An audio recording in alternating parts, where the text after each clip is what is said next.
اچھا ظاہر اگر قبر معصوم کی جانب پاؤں پھیلائے ہوئے بیٹھا ہو، وہاں پہ تھکاوٹ وغیرہ بھی بہت ہو جاتی ہے. اب مثلا سامنے بیٹھے ہوں، آپ نے دیکھا کہ زری کے اطراف میں بھی لوگ بیٹھے ہوئے ہیں، اور بہت سے زائرین ایسے ہوتے ہیں تھک کے وہ پورا پاؤں سامنے کر لیتے ہیں، قبر کی طرف پاؤں کا رخ ہو جاتا ہے.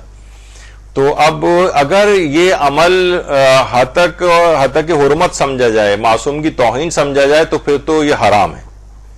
یعنی اگر یہ توہین سمجھا جا رہا ہے تو پھر یہ حرام ہو جائے گا کہ قبر کی طرف اس طرح سے پاؤں نہیں کر سکتے. اور عام طور پر لوگ اس کو سمجھتے بھی اسی طرح سے ہیں. اچھا اسی طریقے سے نماز اور نماز کے علاوہ بھی معصوم کی قبر کی طرف پشت کرنا، عام طور پر بھی پشت کرنا معصوم کی قبر کا، مثلا نماز اگر کوئی شخص پڑھ رہا ہے تو اس کی پشت معصوم کی قبر کی طرف نہیں ہونی چاہیے. یعنی ویسے اب کہا جاتا ہے کہ ہمارے یعنی معصومین میں سے تقریباً ایک آدھ کو چھوڑ کر، پہلے کہا جاتا تھا سامرہ میں جب نماز پڑھی جاتی تو ایک دروازہ وہ سنا بند ہی کر دیا گیا ہے، تو وہاں یہ والا مسئلہ ختم ہو گیا معصومین کی طرف پشت کر کے نماز پڑھنے کا.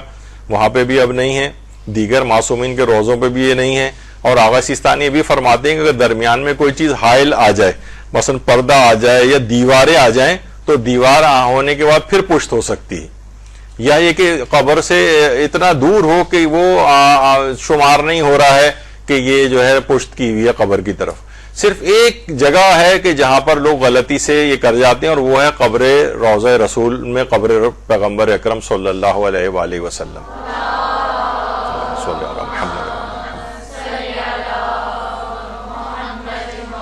تو وہاں پر جو نماز جماعت ہوتی ہے وہاں پر بھی ایک صف تقریباً اس طرح سے آ جاتی ہیں وہاں پر. یا عام طور پر جو لوگ زیارت کے لیے قبر رسول کی طرف جا رہے ہوتے ہیں تو اکثر وہاں پر جب کوئی تھوڑا بہت رش وغیرہ ہوتا ہے تو کچھ موقع سے فائدہ اٹھا کر قبر رسول سے آگے، کیونکہ جس وقت قبلہ رخ ہوں گے تو پشت ہو جائے گی پیغمبر اکرم کی قبر کی طرف، تو وہیں کھڑے ہو کے نمازیں پڑھنا شروع کر دیتے ہیں. حتیٰ کہ بعض مومنین بھی شروع کر دیتے ہیں کہ اتنا قریب ہم قبر کے ہیں تو یہاں پر ہم کھڑے ہو کے نماز پڑھ لیں، کیونکہ بہت سے غیر شیعہ حضرات بھی وہاں پر نماز پڑھ رہے ہوتے ہیں. تو حرام ہے وہاں پر نماز پڑھنا کہ جب معصوم کی قبر کی طرف پشت ہوتی ہو.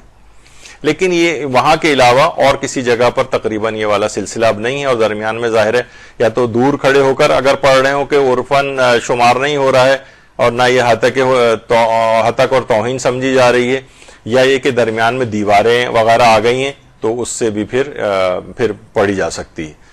تو بہرحال یہ ایک مسئلہ اس میں بیان ہوا.